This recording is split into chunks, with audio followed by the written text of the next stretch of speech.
Yes, kenonye mbifurize kuguma kugubwa neza guhirwa mu byo mukora byose turagabutse n'amakuru agezweho aribana n'umutekano politike na diplomasi. Tugiye kuba tugenda tuba updatinga mu bice bigiye bitandukanye tubabwira uko situation ihagaze. Nyamuneka ibintu byakomeye, ibintu byamaze kuba biba ibindi mu buryo navuga ko budasanzwe. Mwitegure intambara igiye guba ifata indi ntera, intambara igiye guhindura isura ku butaka bwa Repubulika Iharanira Demokarasi ya Kongo. Ariko kandi mbabwira ko ubu tuvugana nyamuneka mu mwaka wa 2026 uzaba umwaka w'akazi gakakaye. Ayo magambo akaba amaze gutangazwa mu kanya gato n'uwitwa General Sultan Makenga Emmanuel. Ngira ngo izi nkuru zikomeye tugiye kuzinjiramo tugaruke ku masasu menshi cyane yaraye yumvikanye mu bice bigiye bitandukanye. Isasu rikomeje kuvuza ubuhuha, turaza kuba turikomozaho tubiva imuzi n'imuzingo. Turaza kugaruka kuri byinshi cyane bigiye bitandukanye by'amakuru agezweho arebana n'umutekano, politike na diplomasi ku rwego mpuzamahanga. Nk'ubu tuvugana munyemere nyamuneka mbabwire ko turi ku itariki zigera rwose kuri 22 z'ukwa mbere 2026. Ntabwo ndi butinde rero ndaza kubabwira yuko nyamuneka abagera ku 1000 bamaze guhunga umujyi wa Uvira kuva aho FARDC na Wazalendo bawugarukiyemo. Ayo akaba ari amakuru amaze kujya hanze. Turaje tubabwire byinshi kuri no nkuru idasanzwe, tugaruke ku mirwano ndetse n'amasasu menshi cyane yaraye yumvikanye mu bice by'umujyi wa Uvira, ibintu byakaza. Turaza kubabwira yuko nyamuneka ubu tuvugana Uburusiya buri kuvuga ko bwiteguye guhuza n'u Rwanda. Turaza kuba tubikomozo tubiva imuzi n'imuzingo. Nyamuneka turaza kuba tubabwira amakuru menshi kuri no nkuru ndetse na byinshi birimo birajya hanze. Ibi bikabije nyuma yuko Trump yise abaturage ba Repubulika ya Demokarasi ya Kongo ngo bamwe mu bantu babi cyane ku isi. Ariko kandi ibi akaba bitangaje nyuma yuko mu minsi ishize hari habayeho by'umwihariko guha icyitwa inkunga ikomeye n'ibirombe biremereye cyane igihugu by'umwihariko cya Repubulika ya Demokarasi ya Kongo, byo babihawe n'igihugu cya Kongo. Ariko kandi bakaba barabihaye Leta Zunze Ubumwe za Amerika. Harimo kibyinshi nyuma cyinshi turaza kubikomozaho. Ariko kandi turaza kubabwira yuko uwitwa Lieutenant General Filemoni Yave yahakanye gukorana n'u Rwanda. N'amakuru arimo arashinjwa na leta ya Kisekedi, leta ya Kinshasa. Turaza kuba tubikomozaho tubiva imuzi n'imuzingo, tuba updating tubabwira uko situation ihagaze. Ingabo z'u Burundi nazo zasubiye mu mujyi wa Uvira ku bwinshi. Mu kanya gato hagaragaye icyitwa makamyo n'akatari amakamyo y'ingabo z'Abarundi. Nyamuneka mwitegure yuko ibi byose turaza kuba tubikomozaho tubiva imuzi n'imuzingo, kuko amakuru ni menshi cyane arebana n'umutekano, politike na diplomasi ku rwego mpuzamahanga. Turaza gukomoza kuri byinshi cyane bigiye bitandukanye. Nyamuneka ubu tuvugana amakuru atugeraho ahitwa mu Minembwe habyukiye ibitero bikaze. Ese ni mu bihe bice? Tugiye kwinjira mu nkuru zikomeye menye ku kijyanye n'ibitero bikomeye cyane byabyukiye Minembwe byakaze. Abaturage mu ntara ya Ituri nabo bakomeje guhunga no gutabaza. Nyamuneka ibikorwa n'agahinda bikomeje gukorwa n'imitwe yitwaje intwaro ibarizwa ku butaka bwa Repubulika ya Demokarasi ya Kongo. Nabyo turaza kuba tubikomozaho tubiva imuzi n'imuzingo. Repubulika ya Demokarasi ya Kongo nyamuneka ubu tuvugana ishobora kuza guhinduka isoko mpuzamahanga mu guteza imbere abaturage. Nyamuneka nyuma y'ibikomeje kugenda bitangazwa by'amabuye y'agaciro by'umwihariko arimo aragenda atangwa hirya no hino ku isi, kuva AFC M23 by'umwihariko yagira muri Uvira yavamo, ubu tuvugana abaturage bari mu kaga gakomeye. Nyamuneka witwa Moise Nyarugabo ati twebwe Uvira tuzayigarukamo. Ntabwo ndi butinde kuri ibi bintu by'umwihariko murabizi ko gahunda ari ugukubita mbangura, gahunda ari gukubita mbangura, kuko nicyo kintu kituraje inshinga. Reka nirukanse cyane aya makuru mite ninjiramo, ariko mpere ku nkuru y'u Rwanda n'igihugu cy'Uburusiya byamaze kuba rwose nyamuneka bigira gutya bigacana bikaba byongeye rwose kugira gutya bikagaragaza ko ubushuti bw'impande zombi bwongeye kwiyongera mu buryo budasanzwe, ariko ubu bushuti bukaba bwiyongereye mu gihe Leta Zunze Ubumwe za Amerika na Kongo naho ubushuti nyamuneka bwari bwiyongereye mu buryo navuga ko budasanzwe. Guverinoma y'Uburusiya yatangaje ko yiteguye gutanga ubufasha ku mpande zihanganye muri Repubulika Iharanira Demokarasi ya Kongo mu gihe yabisabwa mu rwego rwo kugarura amahoro mu burasirazuba bw'iki gihugu. Byatangajwe na Minisitiri w'Ububanyi n'Amahanga w'Uburusiya Sergei Lavrov ubwo yaganiraga n'ibinyamakuru by'umwihariko ku wa kabiri ku tariki ya 20 Mutarama.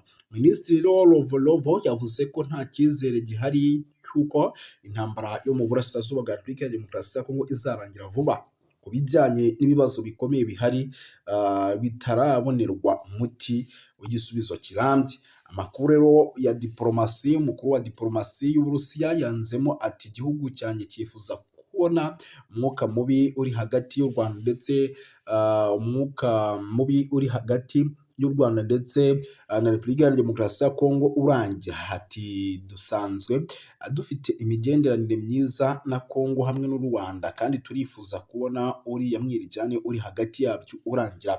Gusa mvugishije ukuri ibyo si intambara izarangira vuba, ahubwo ni intambara by'umwihariko ishobora kuba yateza n'ibibazo bikomeye.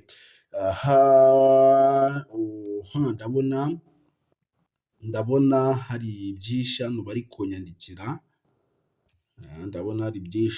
bari kunyandikira, yes, ntabwo ndi butinde kadukomeze by'umwihariko inkuru tuyinjiremo. Uwitwa Lovelove rero yunzemo ati Uburusiya bwiteguye kuba umuhuza, ati turamutse dusabwe kuba umuhuza nta n'umwe twaziringira twaba umuhuza, by'umwihariko nta kintu na kimwe dushingiye kuri ubu. Rero imyaka imaze kuba ine ingabo za Kongo Kinshasa zihanganye n'umutwe n'umutwe w'inyeshyamba wa M23, icyo kimwe kivuga ko ushyigikiwe n'u Rwanda. Minisitiri rero Sergei Lavrov ubwo yabazwaga ku mpamvu y'intambara itarangira mu gihe hari amasezerano y'amahoro aheruka gusinywa i Washington DC hagati ya Perezida Antoine Felix Tshisekedi Tshilombo ndetse na Perezida Paul Kagame w'u Rwanda, yavuze ko impamvu ari ibibazo bimaze igihe kirekire no kuba M23 ifite imbaraga by'umwihariko nyinshi. Ati ku byerekeye kwigamba kwa Donald Trump wavuze ko iriya ntambara iri mu ntambara umunani ku isi avuga ko amaze kurangiza, ariko wibuke ko aherutse kwivugira ubwe ko iyi ntambara yongeye kwaduka. Hari ibibazo bikomeye rero bimaze igihe kirekire rero ntibirabonerwa umuti ushobora kuva mu masezerano, by'umwihariko intambara ikarangira. Yunzemo ati iruhande rw'ibindi bibazo byinshi hari uno mutwe wa M23 si ukuvuga ko wemeye n'amategeko, ariko ni umutwe ufite ingufu by'umwihariko zikarishye mu rwego rwo hejuru. Ubwo rero byumvikane yuko nyamuneka no kurangiza iyi ntambara byaba ari kimwe mu bintu nyine bikomeye, byaba ari kimwe mu bintu bikomeye ku rwego rwo hejuru. Sindi butinde rero nyemera dukomeze n'ubundi turebere hamwe ibikomeje kugenda bivugwa, usibye ibi Uburusiya bwatangaje ku kijyanye n'intambara by'umwihariko iri kubera ku butaka bwa Repubulika ya Demokarasi ya Kongo. Nyemera nkubwire ibyo uwitwa General Sultan Makenga umugaba mukuru w'igisirikare cy'umutwe wa M23 by'umwihariko yatangaje, yateguje abayoboke buriya mutwe by'umwihariko yuko uyu mwaka wa 2026 uzarangwa n'akazi gakakaye, ni mu gihe kandi urugamba rwo kubohora Repubulika ya Demokarasi ya Kongo rugikomeje n'ubundi nk'ubusanzwe. Makenga rero yabateguje aba bayoboke ku wa gatatu tariki ya 21 Ukuboza, ni ku munsi w'ejo mu nama y'abayobozi bakuru ba AFC M23 bagiranye n'abayoboke bayo bo mu ntara ya Kivu y'Amajyepfo y'Amajyepfo. Ni inama rero yabereye mu mujyi wa Bukavu. Makenga rero yashimiye abayoboke ba AFC/M23 mu ntara ya Kivu y'Amajyepfo ku bw'akazi gakomeye bamaze gukora, ariko abibutsa ko intambara bamaze imyaka 4 batangiye igikomeje. Ati turacyari mu ntambara n'imyitwarire nk'aho mukiri ku rugamba, nimube maso udahemuka, murangwe n'ikinyabupfura kandi mwitware neza nk'abiteguye kwitanga, ntimukitware nka bamwe mu bayobozi basigaye Kinshasa cyangwa nk'aho igihugu cyose cyamaze kubohorwa. General Sultani Makenga rero by'umwihariko yagaragaje urugendo rwo kubohora Repubulika ya Demokarasi ya Kongo, ihuriro rya AFC/M23 ririmo rikora by'umwihariko rikoresheje imbaraga kugira ngo abaturage bongere kubona umutekano. Ati inzira iracyahari ndende kandi irasabwa kwiyoroshya, kwiyemeza ndetse n'inshingano. Urugendo babwira ni urugendo rusaba imbaraga nyinshi kandi izo mbaraga ni mwebwe.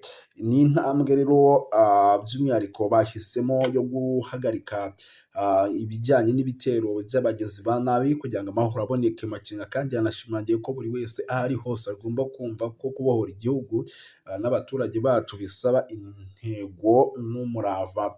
Yunzemo ati mu mwaka wa 2026 ni umwaka uzarangwa n'akazi gakomeye. Ati umwaka wa 2026 uzaba umwaka w'akazi gakakaye, umwaka uzadusaba kubona ubushobozi, murava, ndetse n'umwaka uzadusaba by'umwihariko guhangana mu buryo bukomeye cyane. Umuhuzabikorwa rero wa AFC/M23 Colonel Nanga nawe yasabye abayoboke bayo gufata inshingano, abibutsa ko AFC/M23 nta bafana cyangwa se inkomamashyi zigomba kuhaba. Yunzemo ati buri wese agomba kwiyemeza no gukora ibyo asabwa mu rwego rwo kuzana impinduka. Ati niba turi kurwanya ubutegetsi bwa Kinshasa tutitware nk'ubutegetsi bwa Kinshasa, tutitware bitandukanye. Turi hano kubwo kwigwizaho ati turi hano kubwo kutigwizaho ubukire muri aba bagaragu. Ni mugume rero kuba abagaragu rero b'Abanyekongo, abagaragu b'abandi, by'umwihariko barwanira ukuri no kwishyira ukizana. Nanga rero yabasabye kurangwa n'ubumwe kuko bemeye guhuriza hamwe amaraso yabo bakitangira by'umwihariko igihugu n'inzirakarengane zikomeje kugenda zihura n'ibibazo bikomeye cyane ku butaka bwa Repubulika Iharanira Demokarasi ya Kongo. Ibi byose ni bimwe mu bintu biri kugenda byumvikana neza cyane, ariko kandi munyemere babwire yuko muri Uvira ibintu bitameze neza. Abagera ku 1000 bamaze guhunga Uvira. Rwose ibintu birakaze muri Repubulika Iharanira Demokarasi ya Kongo ku ngaruka ku mitwe yitwaje intwaro ya gisirikare Wazalendo hamwe n'ingabo za Congo FARDC mu mujyi wa Uvira, byatumye abantu babarirwa ku 1000 bahunga. Amakuru rero atangazwa na RFI ndetse aherutse gushimangirwa na Hielawa aravuga ko bahunze cyane cyane ari Abanyamulenge cyangwa se Abatutsi muri Kongo. Abandi rero bahise batangira guhunga ni abashinzwa gukorana na AFC/M23, umutwe wari umaze ukwezi kurenga warafashe umujyi wa Uvira mbere yo kuvamo burundu tariki ya 17 Mutarama. Benshi muri abo bantu bagiye rero gushaka ubuhungiro mu midugudu iherereye mu kibaya cya Rusizi, cyane cyane mu mijyi ya Kamanyura, aho bari bavugaga ko bashobora kubona amahoro. Rero imibare myinshi nyamuneka irimo igenda by'umwihariko ihunga. Ibi rero bishobora kuza gutuma ubutegetsi bwa Tshisekedi by'umwihariko bwongera guhura n'akaga gakomeye cyane muri rusange. Lieutenant General Philemon Yave wigeze kuba umuyobozi w'intara ya 3 ya gisirikare mu ngabo za Repubulika ya Demokarasi ya Kongo yihakanye imbere y'urukiko rwa gisirikare ibirego kuba yarigeze gukorana n'u Rwanda arimo arashinzwa. Mu mpera za Nzeri mu mwaka wa 2022 nibwo uyu mujenerali yatawe muri yombi nyuma y'uko umutwe wa M23 wari umaze kwirukana ingabo za leta ya Repubulika ya Demokarasi ya Kongo mu bice byinshi byo muri teritwari ya Rutshuru birimo n'umujyi wa Bunagana. Ubushinjacyaha rero bwa gisirikare bumurega muri ibyo bihe ko yavuganaga n'abo mu Rwanda, dore yuko ngo yari atunze nimero ya telefoni y'umujyanama mukuru wa perezida wa Repubulika ya Demokarasi ya Kongo w'u Rwanda General James Kabarebe. Ejo kuwa gatatu tariki ya 21 Mutarama, Lieutenant General Philemon Yave yisobanuye ko atigeze avugana nabo muri leta y'u Rwanda, ahamya ko ubushinjacyaha busabwe kugaragaza ibyo bumushinja bukavugana nabo cyangwa ubutumwa bukavuga ko butandikiranye bidashobora by'umwihariko kububona. Yavuze yuko rero icyabayeho hari uko yakiriye ubutumwa bwaturutse kuri nimero atazi nyirayo bushinja ingabo za Repubulika ya Demokarasi ya Kongo FARDC gukorana n'umutwe wa FDLR kugira ngo bahungabanye umutekano w'u Rwanda. Lieutenant General Yave yavuze ko uwahoze ari guverineri w'intara ya Kivu y'Amajyaruguru ushinzwe ibikorwa bya gisirikare mu ntara ya Kivu y'Amajyaruguru, General Major Peter Kirimwami, nawe yohereje ubutumwa mu gihe bari mu nama. Ati nabonye ubutumwa bwanditse budushinja gukorana na FDLR kugira ngo duhungabanye umutekano w'u Rwanda. Turangije inama na Peter Kirimwami yaje afite ubwo butumwa, ndi gushinjwa gukorana na FDLR mu bikorwa bya gisirikare. Nabwiye Kirimwami ko ubwo turi mu nama nakiriye ubutumwa muri telefoni bw'umuntu ntazi. Lieutenant General Yave yatangiye kuburana tariki ya 19 Ukuboza ka 2025. Icyo gihe yasabye ko yaburanishwa adafunze, ariko urukiko rurabyanga ngo kuko ibyaha ashinjwa ari igikorwa gikomeye cyane bagomba kubanza bakamukoreraho iperereza. Ibyo byose rero ni bimwe mu bintu nyamuneka bikomeje kugenda bigaragara ndetse byanatumye ivumbi ryose ritumuka kabisa, byanatumye ibintu bihindura isura ku mirongo y'imbere ku rugamba ku butaka bwa Repubulika Iharanira Demokarasi ya Kongo. Abona amakuru ari menshi cyane akomeje kugenda arebana n'umutekano, politike na diplomasi, ndabona ari menshi cyane kabisa, ndabona amakuru ari menshi cyane. Yes, nago ndi butinde rero, nyamuneka reka dukomeze dukubite tubangura kuko ni byinshi bikomeje kugenda bivugwa. Munyemerere mbabwire yuko Iminembwe naho ibintu bimeze nabi, urugamba rwongeye gufata indi ntera. Iminembwe situation ni hatari rwose, icyitwa umuripuko wo ku rwego rwo hejuru urimo urumvikana kugeza maginga ya. Reka yenda duhite twinjira muri ino nkuru y'Iminembwe gato.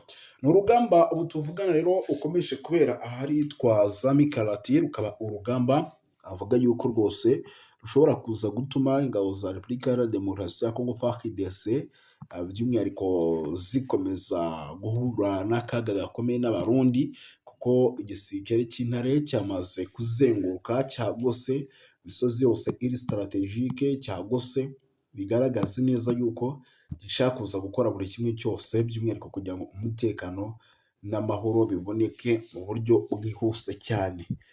Ibyo rero bikaba bigaragaza neza yuko uko amasaha akomeje kugenda yigira imbere, ibintu biraza kugumya guhindura isura mu buryo bukomeye cyane. Yes, reka by'umwihariko rero Iminembwe mu bice bya za Mikarati mbabwire yuko urugamba rukomeje kugenda rufata indi ntera, ariko kandi nubwo urugamba rukomeje kugenda rufata indi ntera, icyitwa FARDC ndetse n'abafatanyabikorwa babo barimo barakora buri kimwe cyose gishoboka kugira ngo umutekano uboneke, nubwo kugeza aya masaha ibintu byamaze kuba binanirana ku buryo buri hejuru, ariko bari gukora ibishoboka byose kugira ngo umutekano uboneke. Kuko nk'ubu tuvugana ahitwa za Nyamara bari kohereza abasirikare mu bice by'umwihariko bigiye bitandukanye, barimo bohereza abasirikare. Ibi bigaragaza neza ko urugamba rushobora kuza gufata indi ntera. Ubwo hari ku ruhande rwa FARDC ndetse no ku ruhande rwa M23 bakomeje kugenda by'umwihariko bahohereza abasirikare. Ndabona nyamuneka ibintu bimaze kuba ibindi bindi, ndabona ibintu bimaze kuba ibindi bindi. Aha, ndabona amakuru ni menshi, ndabona amakuru ari menshi arebana n'umutekano, politiki na diplomasi, tugiye no kuyavuga bwakira bugacya, kuko muri Kinshasa mu kanya gato hateraniye inama idasanzwe. Inama rero yiga kuri byinshi bigiye bitandukanye, ndabona ari byinshi bikomeje kugenda biyivugwaho. Reka tunabashimire, duhite dusoreza aha ngaha, turaza kugaruka no mu masaha ari imbere tuba updating.